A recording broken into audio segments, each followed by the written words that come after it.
had Scott Ritter on the show, former Marine, former unscum weapons inspector, a person who should have been taken much more seriously by people larger than me in the build-up to this war in Iraq, because now that you hear about a whole new generation of veterans who are going to be thrown away by this government, who are going to be ignored by the American people all over again, doesn't it just make you wish that we would have listened to Scott Ritter, who was assuring this government and people who would listen to him in 2003 in this build-up to war. He repeatedly stated that Iraq possessed no weapons of mass destruction.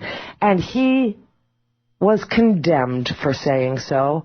And, of course, he's been right all along.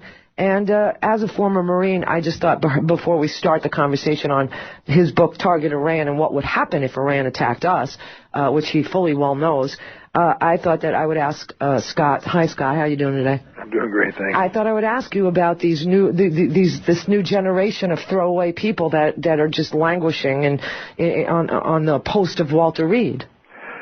Well, I mean, that's a tough one. Yeah, I've always said that, before we ask the men and women who honor us by wearing the uniform of the Armed Services of the United States to go off and make the ultimate sacrifice, that we, the people, have an obligation, a duty, a responsibility to ensure it's a sacrifice worthy of the cause. But that's just part one.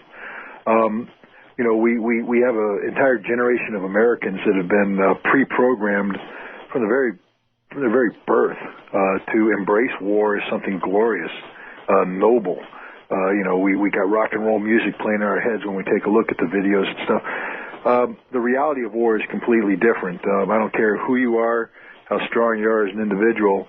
When you cross the line of departure for real and you close with and engage the enemy and you do things and you see things and you have things done to you, you're changed forever. And as a society, we have to stop cheering when we go to war. Even if a war is justified, the day we go to war should be a day of mourning, because a day of sacrifice. It should be a shared sacrifice. It should be a day of mourning because we are having an entire generation forever changed, and we as a nation need to be ready to receive these people, both those who are physically injured and also those who are psychologically injured. I mean, war is a transforming event, and I just think, especially this war in Iraq.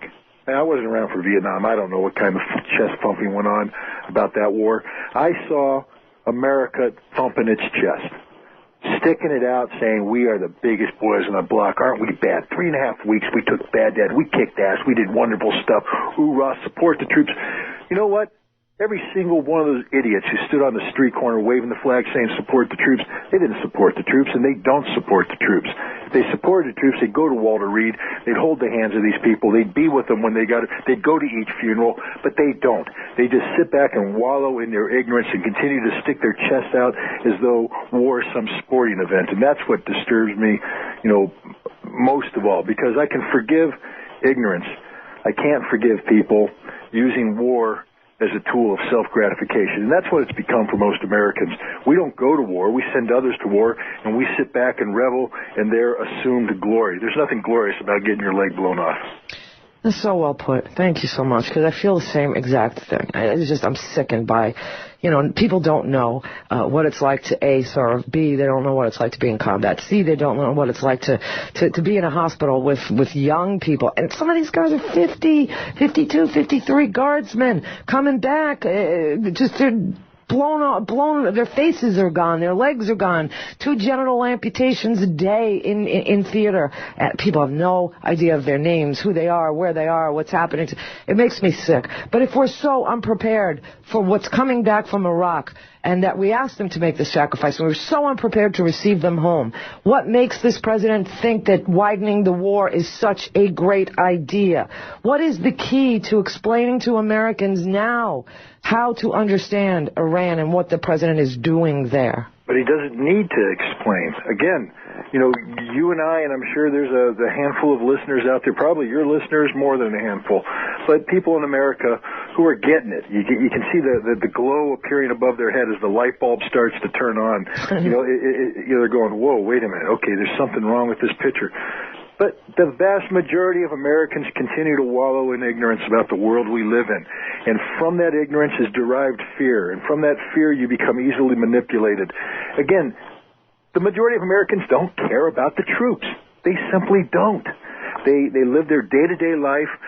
They get disturbed when you criticize the war because somehow they take umbrage about you're putting down the troops. I watched Congress give this ridiculous debate on a non-binding resolution, and some idiot from Tennessee, some female representative who hasn't served day one in the military, wearing her nice little dress, perfectly coiffed hairdo, etc., is up there talking about how Iraq is a struggle for our national sovereignty and how she's praising the troops and talking about the dignity of the troops, etc. There may be dignity in the troops. I'm not saying there isn't, but don't dignify this war, ma'am. What the heck is going through her brain? But she's up there saying that, we need to become Nazis. We need to put on armbands. We need to salute smartly and not question our unitary executive who's taken on the position of, nobility. He's now King George. He's not President George. We have a Congress that ceases to function. A non-binding resolution? What kind of tragic joke is that, Congress? There should be no non-binding resolutions. You either put up or you shut up. If you're going to vote against the war, vote against the war. But to have a non-binding resolution so you can stand up there and tell your constituents how pious you are against this war, then you turn around and fund it so more kids die and come back to Walter Reed and can't get treated? Nah, that simply doesn't cut it. It's high time we start holding our elected representatives accountable for what they're doing in our name, and what they just did the other week is a travesty, a shame, and they should all be punished for it. And now we're talking about going to Iran. You think the American public know anything about Iran? Ask them to point it out on a map. They can't. Well, ask them to tell me what the importance of Chabahar is. Ask them to tell me what Isfahan is. Where the nuclear facility. Ask them to spell nuclear, first of all. And if they can begin to do this, then they might be able to comprehend what's going on. But they can't. So the president's getting away scot-free. The American public isn't engaged. They don't care. They don't care about the military. They don't care about a war. They just want to turn on TV and have Fox News tell them how wonderful we're doing as a nation. I agree with you. So here we are today, though, and the president is goading us into Iran and goading Iran. Oh, look, this is serious stuff. I mean, this isn't a joke here. Now, I know you were in Iran. I know you were in Iran in September. Tell everybody what you did there. Well, I went there to research and write an article for Nation magazine about just the government.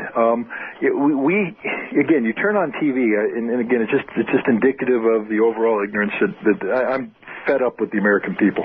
I love America. I love my country.